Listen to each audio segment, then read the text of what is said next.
네, 이제 두 번째로 그러면 표절을 하지 않기 위해서 인용을 어떻게 해야 되는지 연결해서 같이 보도록 하겠습니다.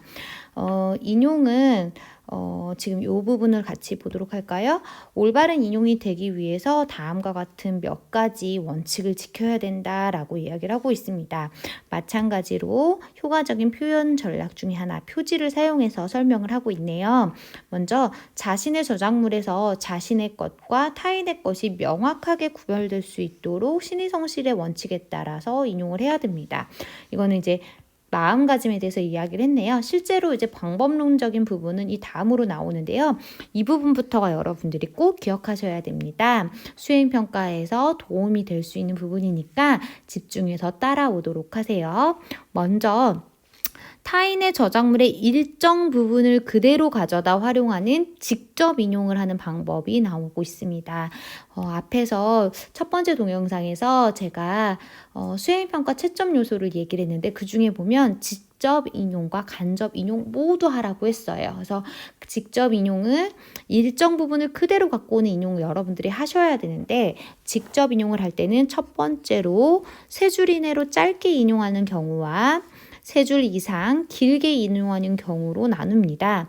그래서 짧게 인용하는 경우에는 인용하는 부분에 인용 부호를 해주고 그 다음에 페이지를 표시하면 되는 거예요. 그런데 세 줄 이상 길게 인용하는 경우에는 단락을 나누어서 인용 단락 표시를 해주어야 합니다.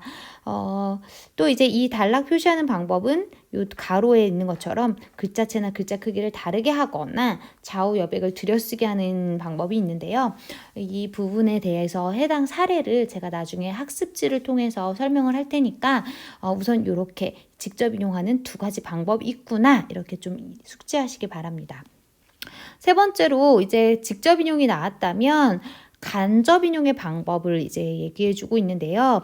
간접 인용이란 타인 저작물의 일정 부분을 있는 그대로 갖고 오는 게 아니라 말 바꿔 쓰기 하거나 순서를 바꿔 쓰거나 일부 내용을 요약해서 사용할 때, 즉 그냥 만약에 이런 부분을 인용한다 했을 때 이 글자를 그대로 갖고 오지 않고 여기에 나와 있는 개념을 조금 바꿔 쓰기 할 경우에 이것을 간접 인용이라고 합니다. 그리고 또 다시 여러분들께서 기억하셔야 될 게 수행평가할 때 직접 인용과 간접 인용 모두 하셔야 되기 때문에 간접 인용의 방법도 잘 기억해 두도록 하세요.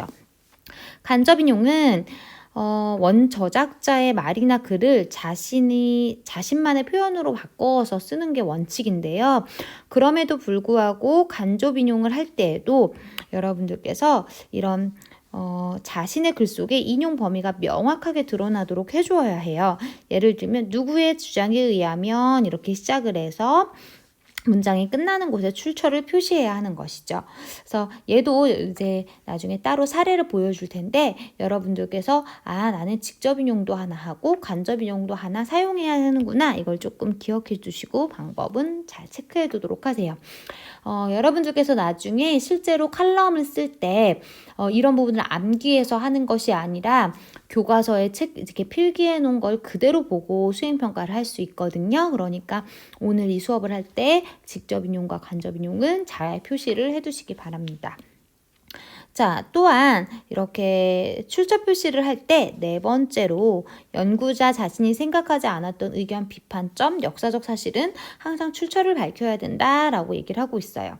또한 다섯 번째 쪽은 기술하는 사실이나 아이디어가 일반적 지식인지 아닌지 불확실한 경우에 출처를 밝혀야 된다라고 했는데요. 지금 네 번째, 다섯 번째는 이제 네 번째는 당연히 중요하지만 다섯 번째 경우는 수행평가에서 제가 채점하지 않겠습니다. 왜냐하면 일반적 지식인지 아닌지를 판단하는 것 자체가 여러분들이 좀 어려울 수 있기 때문에 이렇게 애매한 부분은 채점 요소에 넣지 않겠습니다. 하지만 여러분들께서 반드시 지켜야 되는 중요한 채점 요소가 이 여섯 번째, 일곱 번째에 나오고 있습니다. 인터넷상에서 가져온 자료나 정보에 대해서도 자신이나 타인의 논문이나 단행본에 있는 자료나 정보를 활용할 때는 반드시 출처를 밝히셔야 돼요. 본인이 이거 책에서 본 거 아니에요 라고 해서 인터넷에서 가져온 거는 막 쓰시면 안 되고, 인터넷에서 가져온 자료도 반드시 출처를 밝히시고요. 통계 자료와 같이 연구를 통해 알게 된 사실도 반드시 출처를 밝히셔야 합니다. 자, 출처 표시하는 방법입니다. 지금까지는 이제 어떻게 인용해야 되냐, 언제 인용해야 되냐를 설명했다면, 출처 표시하는 방법이 있는데요. 먼저 첫 번째로 각주가 있어요. 각주는 해당 페이지 하단에다가 출처 표시를 하는 것이고, 두 번째로 내용주는 그 중간에 출처 표시를 하는 것입니다. 그 다음에 마지막으로 참고 문헌은 글의 맨 마지막에, 그래서 지금 출처를 표시하는 위치에 따라 각주, 내용주, 내용주, 참고 문헌이 있는데요. 여러분들이 주의해야 될 것은 앞에서 이제 기억하실지 모르겠어요. 각주를 본문에 표시해도 뒤에 참고 문헌은 반드시 표시를 해야 되고요. 만약에 각주를 하지 않고 내용주를 단다 하더라도 본문에 내용주를 달 경우에는 참조 표시를 항상 같이 달아줘야 돼요. 그러니까 다시 한번 이야기를 했을 때 여러분들이 기억해야 될 건, 각주를 달거나 내용주를 다는 건 선택할 수 있어요. 하지만 각주를 달아도 참고 문헌은 반드시 밝혀줘야 되고, 내용주를 달더라도 참고 문헌은 또 달아줘야 됩니다. 근데 이것 또한 예시를 통해서 같이 보도록 할게요. 자, 여기서 또 중요한 게 나오네요. 출처 표시를 할 때 여러분들이 출처를 표시하는 방법이 있고 순서가 있는데요. 요 형식을 잘 지켜야 됩니다. 얘는 수행평가할 때 모든 학생들이 필요한 부분이니까 별표를 쳐주도록 하세요. 그래서 출처를 표시할 때는 이 저자명을 먼저 쓰고, 그 다음에 책이나 논문의 제목, 그 다음에 출판사항을 써야 되는데, 출판사항을 쓸 때도 출판지, 출판사, 출판연도 순으로 밝혀 써야 됩니다.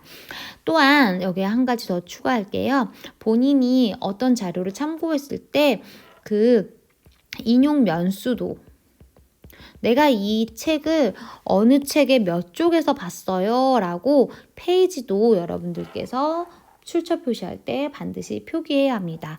또한 한 가지만 더 얘기하면, 어떤 이제 자료의 경우는 출판지 없이 출판사만 있는 경우가 있거든요. 그럴 때는 이 출판지는 쓰지 않고 출판사, 출판연도만 쓰고, 또 인용 면수, 이렇게 세 가지만 밝히시면 되고요.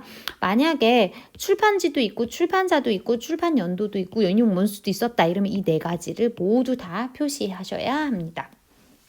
자, 이제 거의 다 왔는데요. 표절 예방을 위해서 연구자가 어떤 태도를 갖추어야 되는지 그래서 얘기해주고 있어요. 연구자는 당연히 자신이 수행하는 연구 과정이나 내용을 조작하거나 과장, 축소, 왜곡하지 말아야 되고, 또 다른 사람의 아이디어를 자신의 것처럼 속이지 않아야 윤리적인 글쓰기를 할 수 있다, 이렇게 얘기를 하고 있네요. 또 마지막으로 연구윤리 전문가인 로이그 교수가 지금 여기 보면 직접 인용 표시가 되어 있죠. 이렇게 글로 생산된 결과물의 저자감 어떻게 했다라고 이야기를 했는데요. 여기는 효과적인 표현 전략 마지막으로 인용이 있습니다. 이제 어떤 전문가의 말을 그대로 인용을 하면 효과적으로 표현을 할 수 있고 신뢰를 얻을 수 있기 때문에, 신뢰성이 높아지고 신뢰를 얻을 수 있기 때문에 효과적인 표현 전략이 될 수 있습니다. 자, 오늘 이제 교과서를 가지고 우리가 여러 가지 보았는데요. 여러분들께서 좀 기억해 하셔야 될 게 크게 세 가지 차원이 있어요. 첫 번째로 여러분들이 글을 쓸 때 사용할 효과적인 표현 전략이 무엇이 있는지, 정의, 표지를 이용하는 것, 예시를 드는 것, 그 다음에 나열하는 것, 그 다음에 인용하는 것, 이런 표현 전략들이 나왔잖아요. 그 부분을 기억해 두시고, 그 다음에 이제 인용하는 방법에 대해서 여러분들이 잘 숙지하시고 수행평가에 임하시면 좋은 성적을 받으실 수 있을 것입니다.